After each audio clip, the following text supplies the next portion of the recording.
창조자와 피조물. 나는 작가로서 소설을 쓸 때 주제부터 정한다. 무엇을 쓸 것인가가 가장 중요한 요점이다. 이는 내가 글을 쓰고자 하는 의도가 먼저 있기 때문이다. 모든 사람에게 꼭 던져주고 싶은 교훈이 있다면 나는 시간과 장소, 등장인물 등 여러 가지를 종합적으로 배치한다.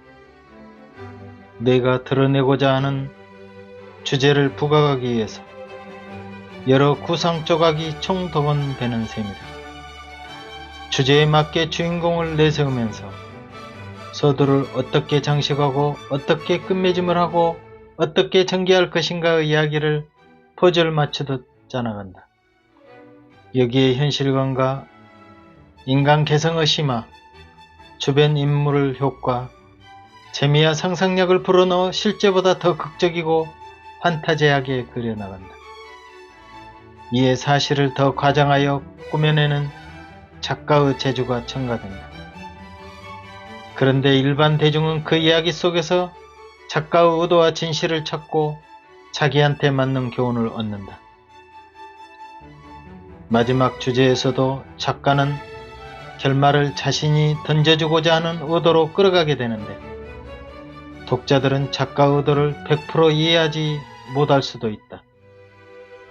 이는 작가가 전지적 시점으로 모든 구상을 자기가 원하는 대로 끌고 가기 때문에 작가 의도가 깊게 숨겨져 있을 때는 찾기 어려울 수도 있다는 말이다. 모든 구상이 끝나면 작가는 첫 서두부터 써내려가게 된다. 만약 계획이나 의도를 잡지 않고 막무가내로 쓴다는 것은 잡서가 되므로 아예 처음부터 그런 글은 쓰려고 덤비지 않는다. 이런 일련의 과정은 영화 감독이나 집을 짓는 목수나 사업을 설계하고 끌고 가는 사장이나 흡사하게 철저한 구상을 먼저 하게 될 것이다. 이런 세상의 크고 작은 일들도 전지적 관점에서 시작하는데 인류 역사를 끌어가시는 하나님이야 오죽할 것인가 생각해보면 하나님의 마음을 조금은 읽어볼 수 있다. 하나님은 어디까지 알고 역사를 진행하시는가에 대한 초점은 아주 간단하다. 내가 소설을 주제를 설정하고 마지막까지 이야기를 이미 머릿속에서 다 그려놓고 첫 문장을 시작하듯이 하나님 역시 세상 처음과 끝을 정해놓고 그 계획에 따라 역사를 진행하신다. 나는 그 역사 속에서 2000년대에 태어난 한 인간으로 생을 살아가고 있다. 창조부터 종말과 그 후 세계까지 구체적인 흐름은 조금 엿볼 수 있으나 세세한 부분까지 인간인 나는 알 수 없다. 또 영화나 연극을 볼 때 장면이나 무대를 훤히 다 볼 수 있는 것처럼 하나님의 역사를 훤히 다 볼 수 있는 것이 아니고 어두운 밤 골목길을 프레쉬를 비추어 넘어질까봐 조심스럽게 발걸음을 옮겨 놓는 형국처럼 나는 더듬어 하나님 역사를 조금씩 알아갈 뿐이다. 왜냐하면 이 세상은 아직 제약된 암흑 세상이고 새하늘과 새 땅이 조성된 밝은 낮이 아니기 때문이다. 그리고 내가 세상을 바라보는 관점도 인류 역사 흐름 가운데 한 시점에 불과한 아주 극소의 시간을 살고 있으므로 하나님의 광대한 의도를 잠깐 왔다 가는 인생으로 다 깨닫기는 쉽지 않다.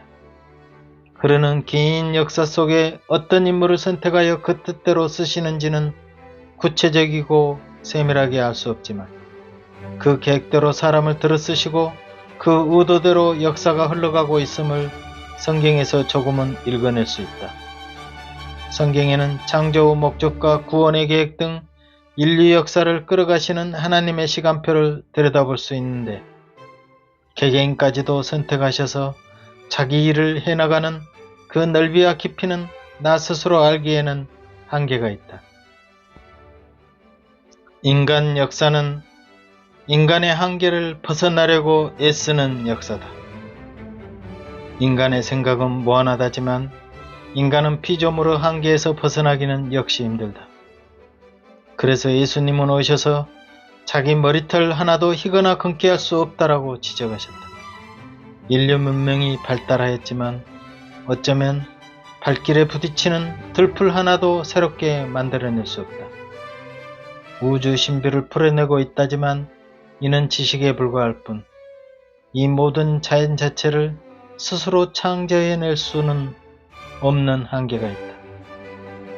또 태어나면 죽을 수밖에 없는 숙명을 놓고 보더라도 인간의 한계성은 여실히 드러난다. 피조물이란 조물주, 즉 만드니가 따로 있다는 이야기인데 그 범주마저도 우리는 부정하고 있으므로 하나님을 찾기가 더 어렵게 된다. 내가 소설 속의 인물을 등장시켜 악인으로 만들든 선인으로 만들든 이는 나의 주권에 의한 것으로 죽이기도 하고 살릴 수도 있다. 이는 작가의 절대 영역이듯이 하나님의 주권도 우리 인간에게 미치는 영향력이 어디까지인지 이해하기는 절대 쉽지 않다. 단지 하나님이 창조자라면 그 주권만큼은 절대자에게 있다는 것은 자명하다.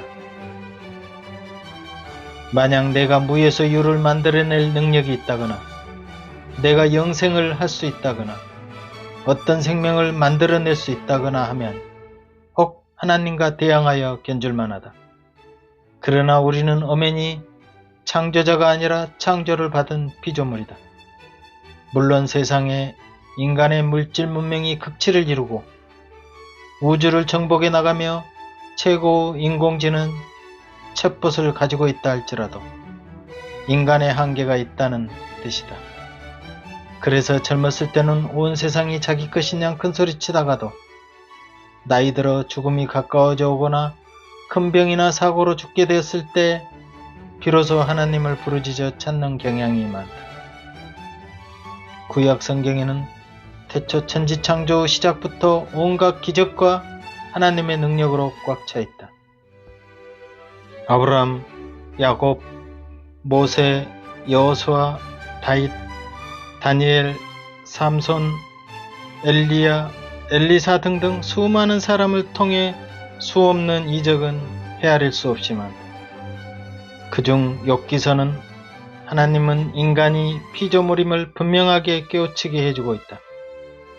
욥은 갑자기 전 재산을 다 잃게 되고 자식마저 죽게 되며 아내마저 저주하고 친구들의 비난 속에 시달려야 했다.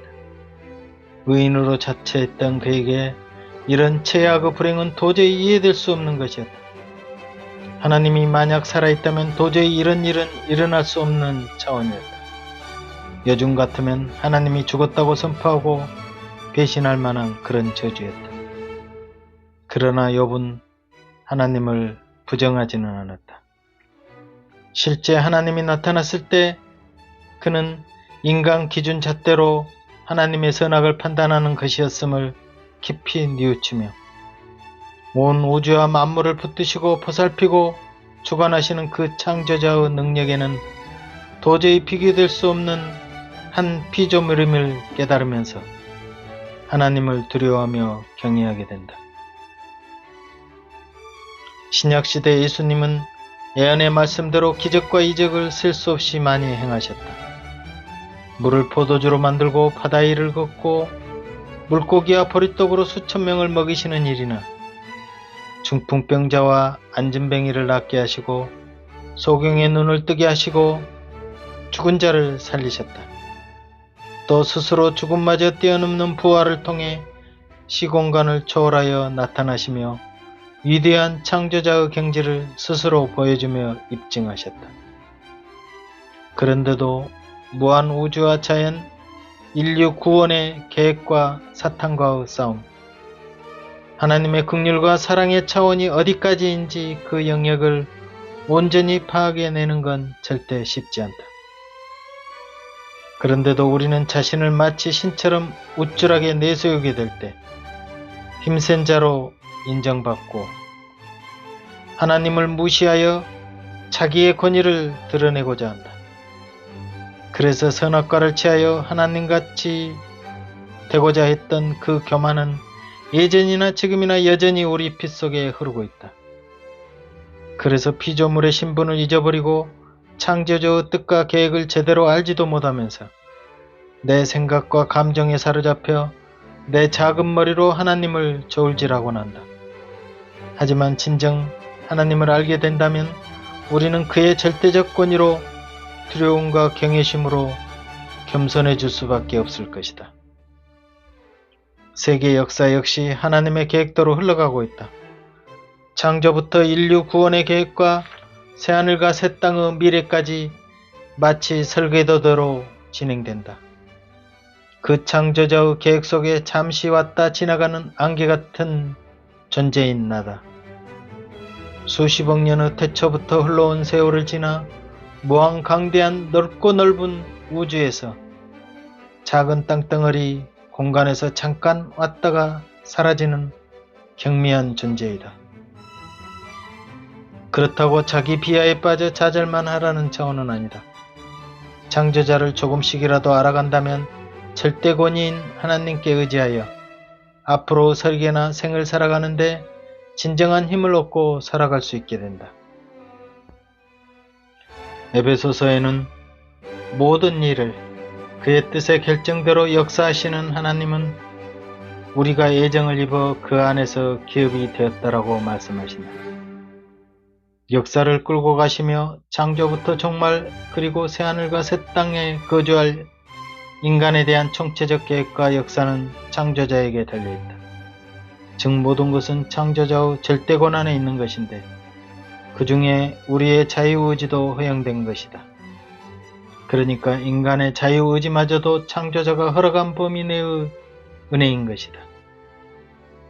우리가 아는 지식의 한계성, 생명 연장의 한계성, 능력의 한계성, 창조의 한계성을 인정하는 것은 비굴한 것이 아니라 아주 당연하다.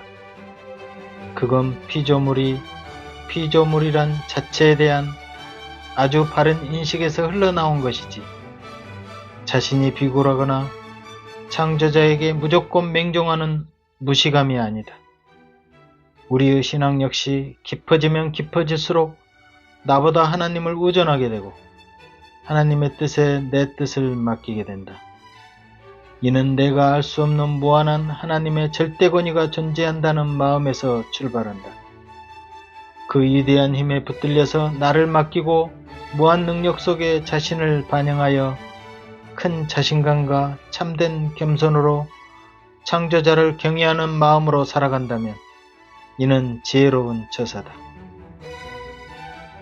어떤 상황에 부닥치더라도 담대히 이겨나가고 고독하게 죽어가는 한이 있더라도 희망을 붙들고 의미있게 생을 마감할 수 있으리라. 그러기 위해서는 항상 피조물로서 하나님을 경외하고 신뢰하는 마음 자세를 결코 잊어서는 안 되리라 생각된다. 어찌하여 열방이 분노하며 민족들이 허사를 경영하는고 세상의 군왕들이 나서며 관원들이 서럽게 하여 여호와와 그 기름 받은 자를 대적하며 우리가 그 맨 것을 끊고 그 결박을 벗어버리고자 하도다. 하늘에 계신 자가 웃으시며 주께서 저희를 비웃으시리로다. 바벨탑을 쌓아 하늘 끝까지 올라가 하나님을 도전하려는 의식은 앞으로 갈수록 팽배해질 것이다. 그 끝은 당연하다. 세상 끝날 무너졌도다 무너졌도다 큰 성 바벨론이여 라고 한 요한계시록처럼 인간이 쌓은 바벨탑은 무너지고 또 무너질 것이다. 나는 오늘도 나를 진정 피조물로 인정하며 창조자 하나님만 의지하며 살고 있는지를 점검해 본다.